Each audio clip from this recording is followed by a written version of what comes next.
C'est un moment important dans l'histoire de notre mutuelle qui va marquer un événement, en l'occurrence 20 ans de trophée handicap. Cet événement est important dans l'histoire de notre mutuelle parce qu'elle marque aujourd'hui de manière solennelle, quelque peu festive, l'engagement de notre mutuelle dans le domaine social, notamment en faveur des personnes qui sont en situation de handicap. Et aujourd'hui, nous retraçons cette histoire, nous leur marquons une reconnaissance toute particulière pour cet engagement et nous sommes fiers d'avoir organisé et d'avoir rassemblé toutes ces personnes ce soir.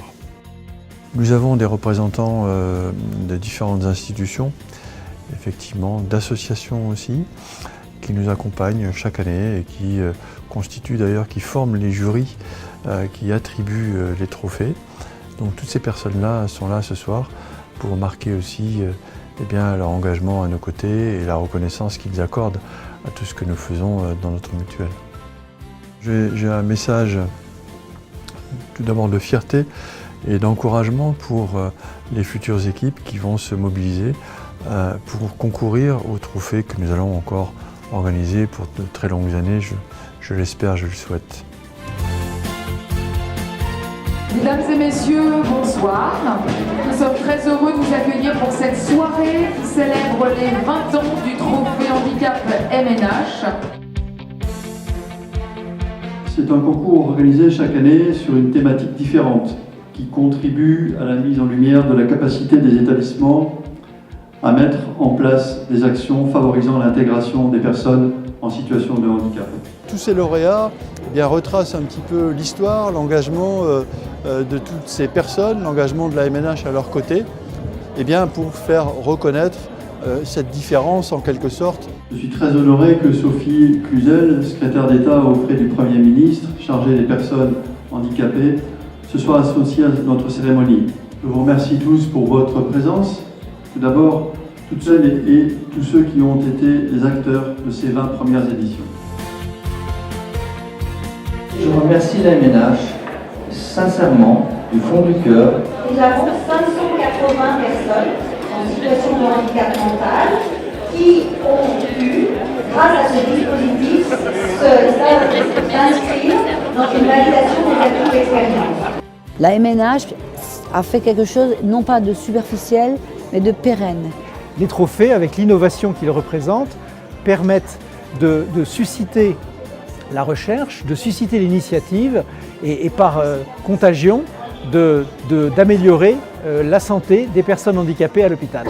À l'heure actuelle, nous avons fait à peu près 241 stages pour 1870 stagiaires. On s'est engagé depuis plusieurs années en fait, dans une approche plus respectueuse des soins du nouveau-né. Il y a à la MNH des valeurs. Il y a des valeurs de solidarité, des valeurs de service, des valeurs de disponibilité pour répondre à l'ensemble des besoins de la population en ce qui concerne la santé. Si l'on souhaite répondre aux besoins de santé de la population, des personnes en situation de handicap, c'est tous ensemble que l'on doit réfléchir, que l'on doit en effet créer des parcours de santé sur le territoire. On a besoin d'une mutuelle qui soit engagée auprès des patients et engagée auprès des soignants. Et finalement, c'est ce que permettent les trophées. Et donc, je considère que dans ce cadre-là, la MNH joue entièrement son rôle. Ce que développe l'hôpital, c'est d'essayer de maintenir les compétences des agents en poste sur leur poste. J'ai raconté mon histoire et du coup, j'ai pu arriver à exprimer tout ce que je ressentais moi en tant que travailleur handicapé et tout ce que je voulais faire pour les autres.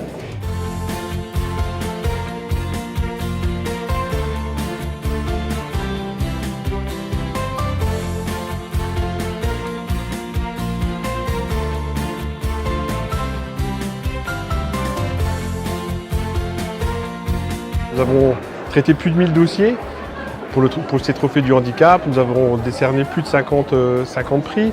Et c'est vrai qu'à chaque fois, nous avons été très surpris par l'engagement des professionnels, des personnes porteuses de handicap, des établissements qui soutenaient ces projets. La MNH met en avant les actions menées et met en lumière le travail des hôpitaux, La MNH m'avait vraiment apporté quelque chose par rapport à cet élan, par rapport à la vie intime, à la vie familiale des personnes en situation de handicap.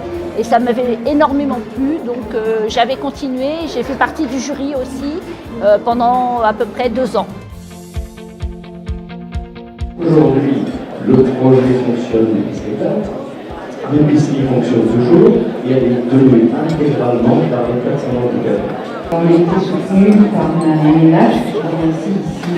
Les trophées permettent justement de mettre en valeur les initiatives qui existent dans les services et qui sont méconnues et comme elles sont méconnues, eh bien, elles ne sont souvent pas suffisamment partagées. Le cas de personnes confrontées à des situations de handicap qui bouleversent une vie, une famille, un entourage, peuvent se révéler être des catalyseurs pour réaliser des éléments de vie et des projets de vie tout à fait exceptionnels.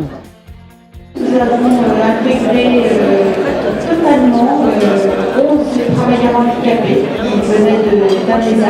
Franchement, je remercie vraiment tous les acteurs qui ont participé à ce projet-là, la MNH et tout ce qu'il y a autour. Il y a eu beaucoup d'actions qui ont été menées ces dernières années, avec la MNH évidemment, avec d'autres partenaires également, toujours dans le même objectif de faire du handicap, non pas un obstacle, mais une richesse. L'implication de tous continue à être indispensable pour l'insertion des personnes en situation de handicap. Ce soir, j'ai le plaisir de vous annoncer la création de notre fondation d'entreprise, la Fondation MNH Dominique Veneto. Cette fondation a l'ambition d'accompagner le monde de la santé et du social dans sa modernisation pour maintenir la qualité et la pérennité du système de santé français. Son objectif premier vise à soutenir en priorité toute action contribuant à l'amélioration de la prise en charge des patients et au bien-être des personnels hospitaliers.